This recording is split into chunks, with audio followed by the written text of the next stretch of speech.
मैंने अपनी आज वाइफ को बोला कि आज तू अपनी गवाही दे लोगों को कि तेरी टेस्टिमनी क्या है। आमीन। Hallelujah church, hallelujah. तो कितने जन तैयार हैं परमेश्वर की महिमा जो मेरे जीवन में हुई उसे सुनने के लिए? मैं आपको बताना चाहती हूँ कि परमेश्वर जो महिमा में परमेश्वर है वो दयावान है। परमेश्वर निर्बलों को चुनता है उनके जीवन में अपनी सामर्थ्य को सिद्ध करने के लिए, ताकि जब दूसरे लोग उस निर्बल को देखें तो परमेश्वर की महिमा हो, परमेश्वर की सामर्थ उनके जीवनों से दूसरे लोग भी शिफा पा सके, दूसरे लोग भी सामर्थ को पाए। आमीन। हम पहला कुरिन्थियों उसकी 26 आयत को पढ़ेंगे कि हे भाइयों, अपने बुलाए जाने को तो सोचो कि ना शरीर के अनुसार बहुत ज्ञानवान और ना बहुत सामर्थी और ना बहुत कुलीन बुलाए गए, परंतु परमेश्वर ने जगत के मूर्खों को चुन लिया है कि ज्ञानवानों को लज्जित करे, और परमेश्वर ने जगत के निर्बलों को चुन लिया है कि बलवानों को लज्जित करे। आमीन। मैं आपको बताना चाहती हूँ, अपनी जिंदगी की एक बहुत ही बड़ी गवाही देना चाहती हूँ कि मैं अपनी जिंदगी में जब मैं पढ़ रही थी तो मैं बहुत ही पैशनेट थी अपनी स्टडी के लिए। मैंने पहले ग्रेजुएशन की, उसके बाद मैंने PGDCA किया, उसके बाद मैंने MSc IT की, लेकिन इतना पढ़ी लिखी होने के बावजूद भी मुझ में एक बहुत ही बड़ी कमी थी, एक कमजोरी थी, एक निर्बलताई थी कि मैं किसी के सामने बोल नहीं सकती थी, मैं किसी के सामने अपने वर्ड्स को एक्सप्रेस नहीं कर सकती थी। इवन कि मैं अपने स्कूल में अपने टीचर्स के सामने जब जाती थी तो उनके पास जाकर धीरे से बोलती थी कि मैम प्लीज मुझे कुछ भी खड़े होकर बोलने के लिए मत बोलिएगा, क्योंकि मुझ में इतना हियाब नहीं है, मैं इतनी शाई हूं कि मैं किसी के सामने बोल नहीं सकती। इवन के 30 स्टूडेंट्स 25 स्टूडेंट्स के सामने भी मुझ में इतना बल नहीं था कि मैं उनके सामने कुछ बोल सकूं। और टीचर्स पूछते थे कि क्या प्रॉब्लम है, क्या बात है, मैं उस समय कुछ नहीं बता पाती थी क्योंकि मैं बहुत ही शाई थी। और ऐसा ही चलता रहा, स्कूल, कॉलेज, उसके बाद यूनिवर्सिटी में मैं पढ़ती रही, बहुत पढ़ी, लेकिन इस पढ़ाई का, इस स्टडी का कोई फायदा नहीं हुआ, क्योंकि जो ज्ञान हमें परमेश्वर देता है, चाहे वो स्टडी के थ्रू हो, वह तभी दूसरों के जीवन में काम करता है जब हम बोल के दूसरों को समझा पाते हैं। क्योंकि उद्धार के लिए मुंह से अंगीकार किया जाता है, डिलीवरेंस के लिए भी मुंह से अंगीकार किया जाता है, लेकिन मेरी जिंदगी की ये सबसे बड़ी शर्मिंदगी और निर्बलताई थी कि मैं बोल के किसी से कुछ भी नहीं कह सकती थी, मैं खड़ी होकर लोगों में कुछ भी नहीं कह सकती थी, मैं इतनी कमजोर थी अंदर से। लेकिन और जब ये टीचर के पास जब नए क्लास में जाती थी तो टीचर को स्पेशल मिलती थी ये कि आप मुझे कोई भी ड्यूटी दे दो क्लास में, लेकिन मुझे खड़े होकर बोलने के लिए कुछ नहीं कहना, क्योंकि मैं बोल नहीं पाती हूँ, मेरे अंदर पता नहीं क्या चीज प्रॉब्लम है कोई। और ये प्रॉब्लम लगातार चलती रही, लेकिन जब मैंने मसीह को जाना, जब परमेश्वर का और मसीह में कैसे आया वो बताओ। मैं, जैसे मेरा पूरा परिवार मसीह में था और वो मुझे परमेश्वर के विषय में बहुत बताते थे कि परमेश्वर सर्वशक्तिमान है, वो इतने चमत्कार करता है, वो एकमात्र जीवित परमेश्वर है, उसके पास चाहे हम चर्च जाते हैं, लेकिन मैंने उनकी बातों का कभी भी विश्वास नहीं किया था। मैं परमेश्वर की विरोधी थी उस वक्त, मैं परमेश्वर का विरोध करती थी, मैं उदो बिल्कुल भी परमेश्वर ਨੂੰ ਜਾਣਦੀ नहीं ਸੀਗੀ और परमेश्वर ਦਾ विरोध करती सी। अपने पेरेंट्स ਦਾ बिल्कुल भी जो चमत्कारां ਦੇ ਵਿਸ਼ੇ जो परमेश्वर ਦੇ वचन ਦੇ ਬਾਰੇ ਦੱਸਦੇ ਸੀ, मैं बिल्कुल विश्वास नहीं सी करती। लेकिन एक दिन परमेश्वर ਦੀ अद्भुत कृपा हुई कि ईस्टर वाले दिन ਜਦੋਂ मेरी पूरी फैमिली तैयार हो रही सी प्रभु के घर जाने के लिए, और तब ये खामरा चर्च को जानते भी नहीं थे ये पूरा परिवार, या तब मैं अपने मेंटर और आपके फादर को बिल्कुल नहीं जानती थी। तो उस वक्त सभी पूरी फैमिली तैयार हो रही थी और मैं ऐसे ही लेटी हुई थी, क्योंकि मैंने तो चर्च में जाना नहीं था, मैं आराम से लेटी थी कि आज छुट्टी है, आज संडे का दिन है। तो एकदम से परमेश्वर के आत्मा की सामर्थ मेरी बॉडी पर उतरी और उसी वक्त मेरी पूरी बॉडी पाताल में धंस गई। उसी समय सुनो और सुबह के 6 बजे थे और पूरी बॉडी मेरी पाताल में धंस गई और मेरी आंखें खुली थी, मुंह खुला था, मेरे पेरेंट्स मेरे सामने तैयार हो रहे थे, लेकिन मैं कुछ भी बोल नहीं पा रही थी उस वक्त।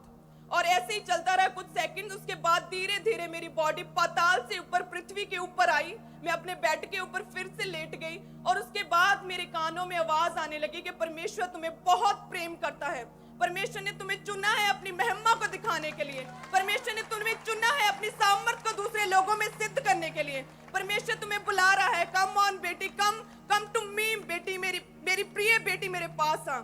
ऐसी आवाजें मेरे कानों में आने लगी और मैं सरप्राइज्ड और शॉक्ड थी।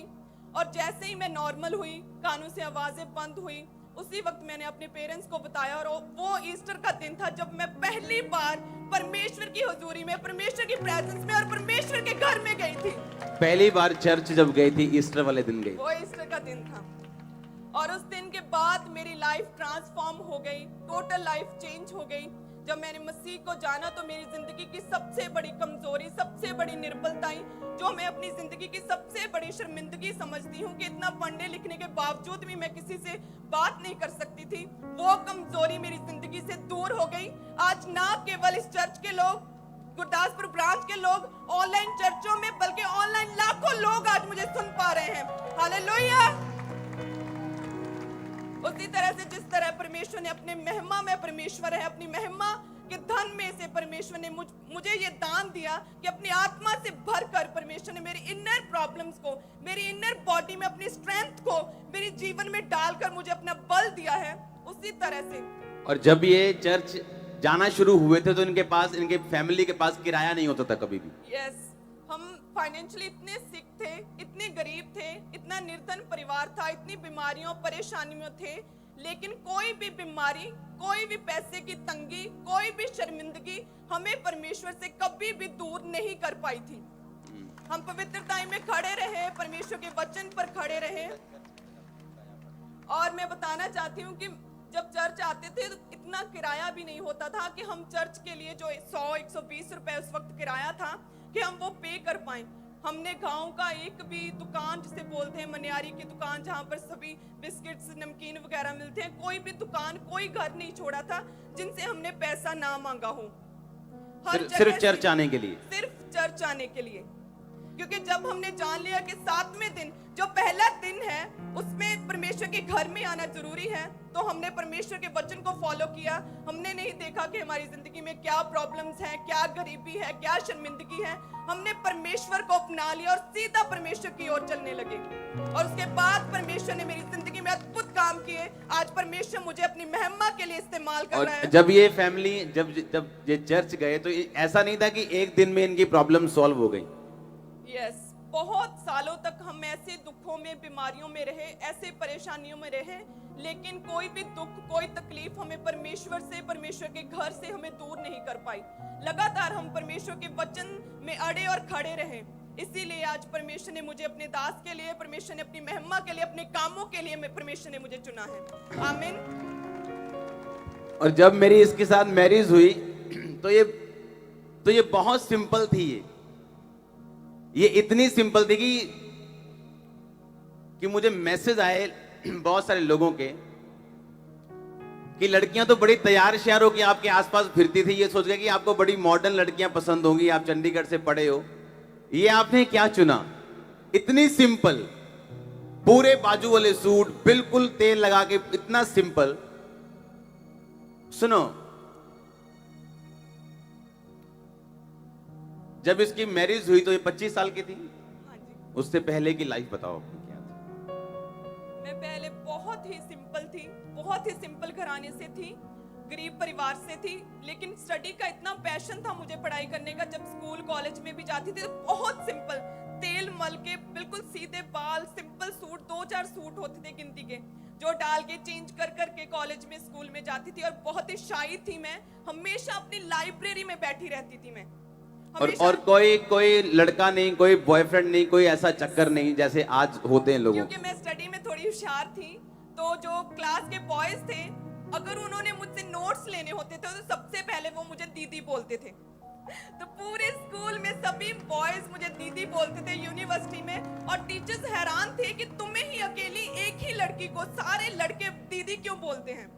वो परमेश्वर की महिमा थी, वो परमेश्वर का महिमा में हाथ था मेरे ऊपर कि परमेश्वर ने मुझे संभाल के रखा ताकि आज मैं लाखों रूहों को बचा पाऊं।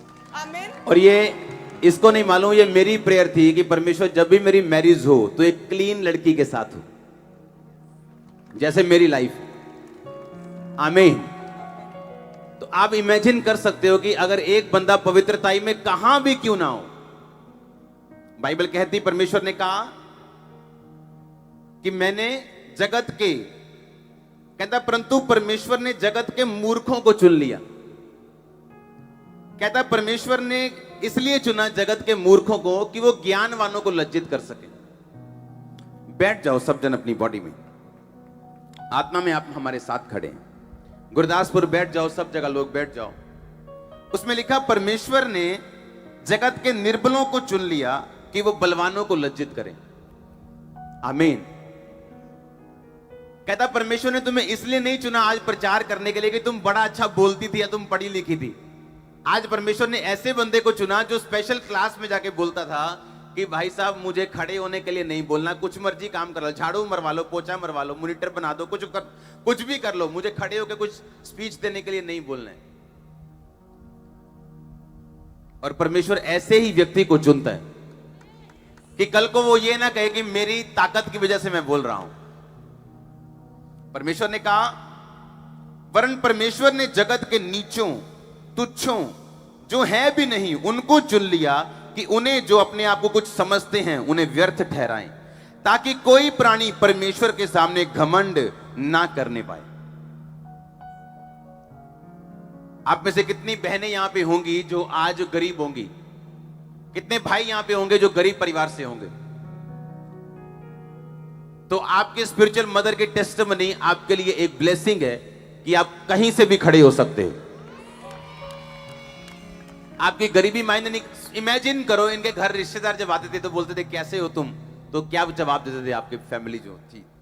तो हम हमेशा अपने शब्दों से, हमेशा हम अपने नेचर से परमेश्वर की महिमा करते थे कि हम बहुत खुश हैं, हम बहुत खुश हैं मसीह को जान के, हम अपने परिवार में बहुत सुखी हैं। और अभी गवाही नहीं आई थी परिवार में, अभी थोड़ी थोड़ी गवाहियां शुरू हुई थी, अभी बड़ी गवाही नहीं आई थी परिवार में। लेकिन जब भी लोगों ने पूछना भाई तुम कैसे हो, तुम चर्च आना शुरू हो गए, क्योंकि यही थे उस गांव में जो सभी अन्य जातियों से भरा हुआ गांव है कि तुम अभी चर्च जाते हो, कैसे हो तुम। तो हम खुल के मसीह की प्रशंसा करते थे परमेश्वर की, वो सामर्थी परमेश्वर है। हम बहुत खुश हैं, हम अपनी जिंदगी में हर एक दुख से हमने शिफा पा ली है। हमने कभी भी अपने मुंह से ये नहीं बोला था उस वक्त कि हम दुखी हैं, हम बीमार हैं, हम परेशानी में हैं। नो, हमने हमेशा परमेश्वर की अपने शब्दों से महिमा की थी। और आज वैसा ही हुआ, और सेम वैसा ही हुआ जैसा हमने अंगीकार किया था। और ये 3 बेटियां और एक बेटा है, ये 3rd बेटी है। जब ये हुई थी तो लोग रोए थे, इसकी फैमिली रोई थी, इसके पापा के और मदर को छोड़ के। मेरे पेरेंट्स को छोड़कर सभी गांव के लोग हमारे पास अफसोस करने के लिए आ रहे थे जब मेरा बर्थ हुआ कि पहले ही ऑलरेडी 2 गर्ल्स थी, अभी एक और तीसरी बेटी हो गई। तो सभी दुखी थे, सभी दुख के साथ मम्मा पापा के पास आ रहे थे कि अब ये क्या हो गया। लेकिन मेरे फादर बहुत ही खुश थे, उन्होंने बोला कि ये परमेश्वर ने दिया है, ये रब ने दी है, तो परमेश्वर आप ही देखूगा।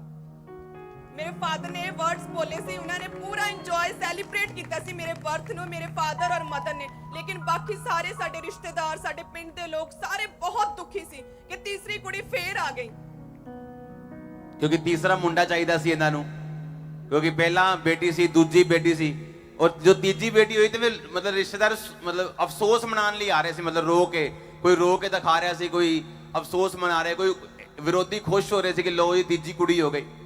पर अगर आप ध्यान से देखो, इसी 3rd लड़की ने अपनी फैमिली का बेटा बन गई है। ये अब हमारे गांव के लोगों में जो हमारी कमजोरियां थी वो अब हमारे घमंड का कारण बन गई हैं। अब लोग जान गए हैं कि वाकई मसीह परमेश्वर जीवित परमेश्वर है, वो सामर्थ्य और वो सब कुछ करने की सामर्थ्य रखता है। अब हमारे गांव के बहुत से लोगों ने मसीह को जान लिया है, बहुत से लोग मसीह में आ गए हैं। अब मेरे फादर मदर अभी परमेश्वर की फुल टाइम सेवकाई में है, मेरा पूरा परिवार अब परमेश्वर की सेवा में है। और ये सिर्फ और सिर्फ हुआ क्योंकि पहले हमने फेथ रखा, हम विश्वास में अड़े और खड़े रहे। हमने अपने दुखों में, तकलीफों में, कमजोरियों में कभी भी डगमगाए नहीं, हमने कोई डाउट नहीं किया। हमने सिर्फ यही सोचा कि अगर लाखों लोगों को परमेश्वर बचा सकता है, इतनी गवाहियों को हमने सुना, तो परमेश्वर एक दिन हमारी जिंदगी में भी जरूर कोई गवाही पैदा करेगा। हम विश्वास में अड़े और खड़े रहे, कोई किराया ना होने के बावजूद भी हर संडे पैसे मांग कर हम मसीह के घर में परमेश्वर की प्रेजेंस में आते रहे, पवित्रताई में रहे, परमेश्वर के वचन पर चलते रहे। और परमेश्वर ने एक दिन अपनी दया की निगाह मुझ पर की और परमेश्वर ने अपने कामों के लिए मुझे चुना। आमीन। जोर से बोलो हालेलुया। हालेलुया। तारीफ करो इस सरमन के लिए, आज इस प्रचार के लिए जोर से। आमीन। थैंक यू जीसस बोल दो ऊंची आवाज में।